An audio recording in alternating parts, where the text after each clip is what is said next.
Advocate Sumit Kumar Jha आप सभी का अपने YouTube channel book of law में एक बार फिर से स्वागत करता हूं।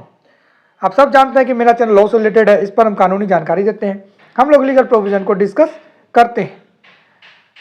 काफ़ी दिनों के बाद वीडियो डालने का ये एक कारण है कि काम बहुत ज़्यादा होता है। लोग पूछते हैं वीडियो इतने दिनों पर क्यों आता है, इससे आपका यूट्यूब चैनल नहीं चलेगा। चले ना चले, जो देखता है उसको प्रॉफिट मिले, बस यही मेरा मकसद है, यही मेरा मोटिव है। और जो केस में फंसता है वो ज़रूर सर्च करता है और मेरा वीडियो उनके पास तक पहुंच जाता है। और मेरा ध्यान इस बात पे रहता है कि आपकी छोटी सी गलती आपको जेल ना पहुंचा दे। कभी कभी गलती बहुत बड़ी नहीं होती है, लेकिन आप उस पर ध्यान नहीं देते, इसके कारण जो है वो बड़ा हो जाता है। तो वैसा ही आज एक टॉपिक है कि अगर आप उस पर ध्यान देंगे तो वो एकदम कुछ भी नहीं है वो केस, लेकिन अगर ध्यान नहीं दिया तो आप जेल जा सकते हैं। ठीक, तो वीडियो स्टार्ट करते हैं। और आज का हमारा टॉपिक है पेमेंट एंड रीसेटलमेंट एक्ट का सेक्शन 25(1) में केस होता है, कंप्लेंट केस होता है। आपको एक नोटिस जाता है, समन जाता है। लेकिन ये समन जाने से पहले जो प्रक्रिया है वो ये है कि एक्यूरेट, जैसा कि हमने आपको चेक बाउंस के बारे में बताया था, एकदम वो ऐसा ही है। चेक बाउंस में सिर्फ चेक का इन्वॉल्वमेंट होता है और पेमेंट रीसेटलमेंट एक्ट में इलेक्ट्रॉनिक जो माध्यम है उसका प्रयोग होता है। यूपीआई हो गया, ईसीएस हो गया।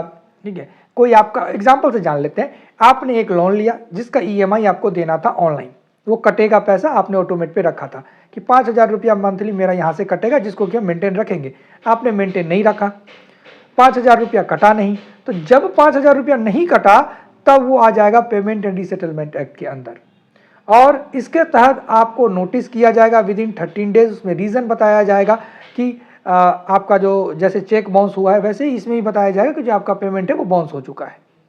ठीक है, और आपको 15 दिन का समय दिया जाएगा। उसमें आप रिप्लाई करेंगे, रीज़न बताएंगे, या फिर अगर रीज़न नहीं बताएंगे तो आप पैसा पेमेंट कर देंगे जा करके। अगर आप कुछ भी नहीं करते तब आपके पास आएगा नोटिस। हालांकि ये बेलेबल ऑफेंस है, बेल आपको मिल जाएगा, लेकिन कंडीशन यही होगा कि आपको पेमेंट तो करना पड़ेगा। अब बहुत आदमी कंफ्यूज कर जाते हैं यहाँ कि एनपीए वो दूसरा चीज़ है, वो तो नॉन परफॉर्मेंस एसेट की बात हो जाती है। वो एक हमने आपको बता रखा है सरफेसी एक्ट का, वो एक अलग चीज़ है, वो एक अलग मुद्दा है। ये एक अलग मुद्दा है, चेक बाउंस से सिमिलर है। इसमें पनिशमेंट क्या है? पनिशमेंट वही है, अप टू 2 ईयर्स है, और जितना का पेमेंट आप बाउंस कर रहे हैं उसका दुगुना। ठीक है, वारंट भी हो सकता है अगर आप ध्यान नहीं देंगे तो बार बार। ठीक है, तो बस आपको ध्यान देना है, इससे ज़्यादा कुछ नहीं करना है।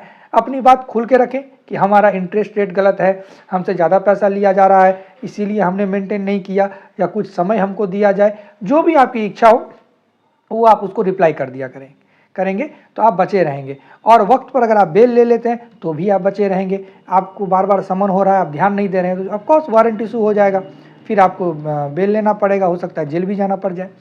तो आई होप कि आपको ये समझ में आ गया होगा, प्रक्रिया भी समझ में आ गई होगी कि क्या है।